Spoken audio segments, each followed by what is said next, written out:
Welcome to SROA Soundboard, a podcast for radiation oncology administrators. Here's your host, Tammy McCausland. Welcome. I'm joined today by Dr. Melissa Pergola, CEO and Executive Director of the American Society of Radiologic Technologists, also called ASRT, and by Marissa Mangrum, Assistant Professor and Program Director, Radiation Therapy with the University of Oklahoma Health Sciences Center. Marissa is also currently ASRT Board Treasurer, and she is incoming Vice President of ASRT. Welcome to you both. Thank you for having us. Thanks. My first question is, what are the main reasons for the radiation therapist shortage? Yes, this is Melissa. So there are several factors that we've learned through researching the issue. It's really the combination of an aging population needing more health care, fewer students, increasing numbers of professionals leaving due to retirement.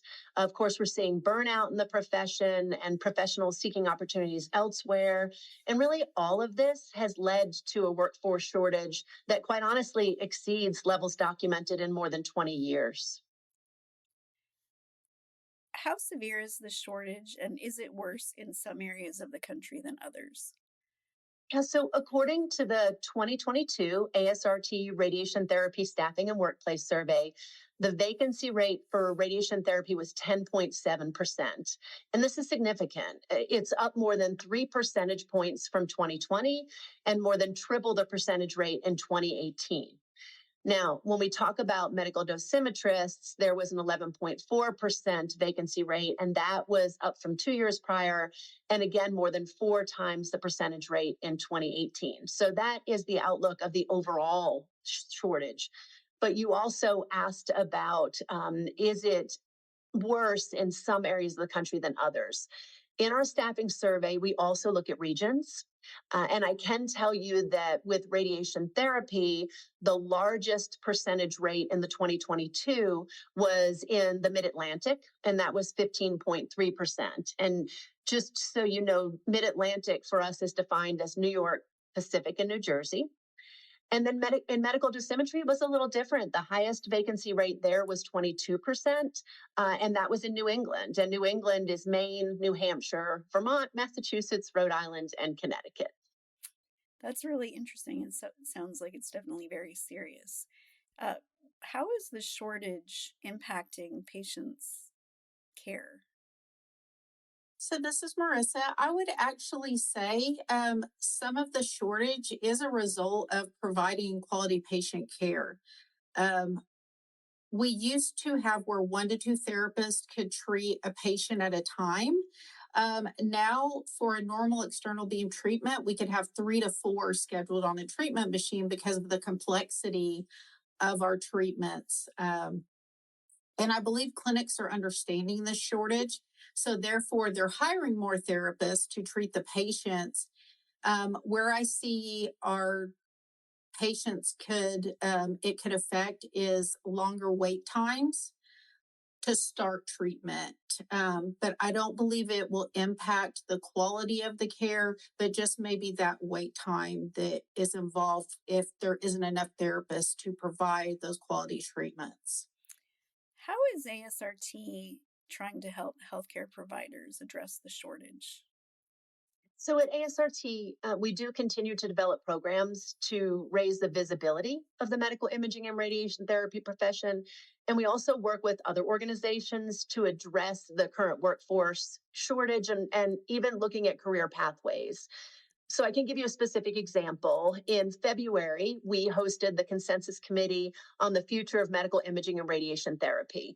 And this committee was spearheaded by the ASRT, the American Registry of Radiologic Technologists, and the Joint Review Committee on Education and Radiologic Technology, but it featured representatives from 18 organizations. So we had professional associations, accrediting bodies, credentialing bodies, and representatives from all modalities.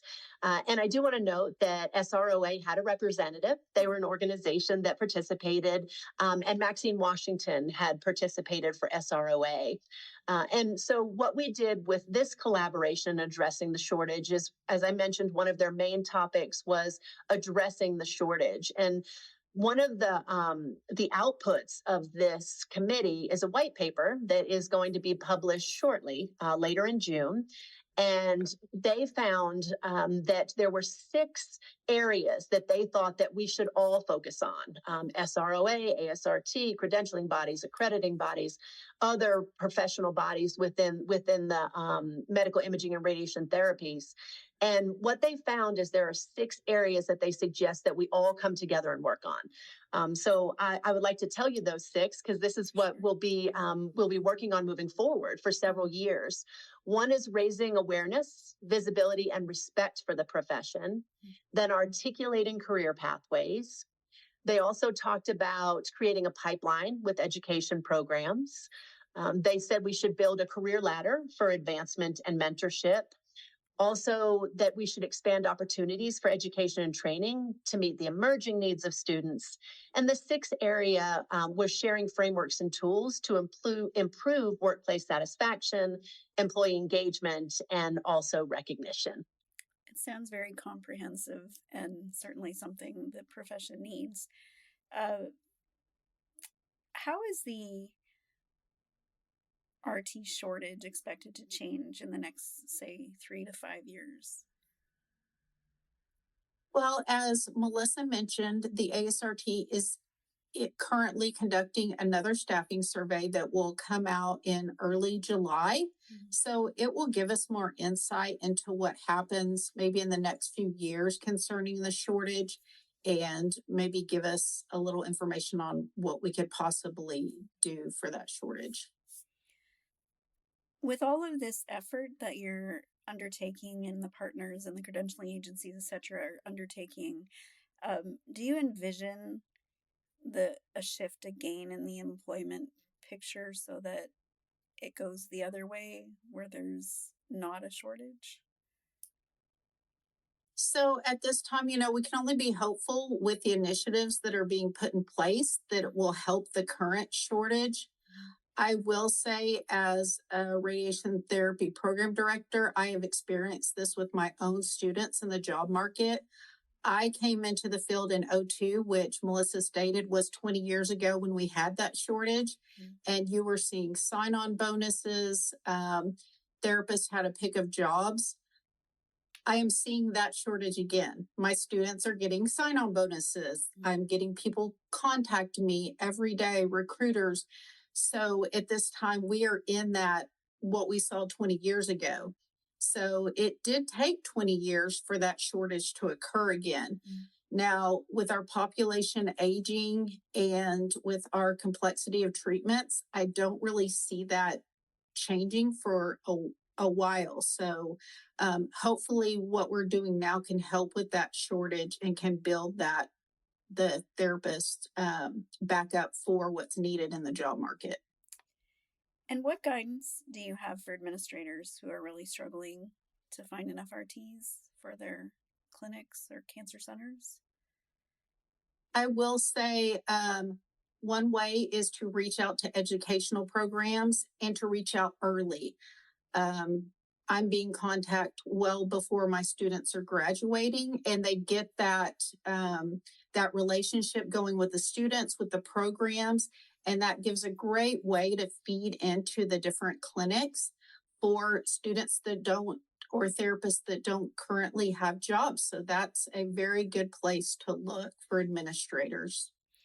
I just want to follow on that to say, do you think that relational component where people reaching out early is really key to attracting a new generation of RTs? Oh, I definitely do. I definitely think that's important. I think having students in your clinics and inviting them in your clinics as a clinic site. You can also come and speak to programs on these new types of treatments, and programs are always looking for people to come and lecture about new technologies. So I think just forming that relationship can really get that new generation, which is needed to feed in to the job market as the aging population retires. Great. Do either of you have any final thoughts?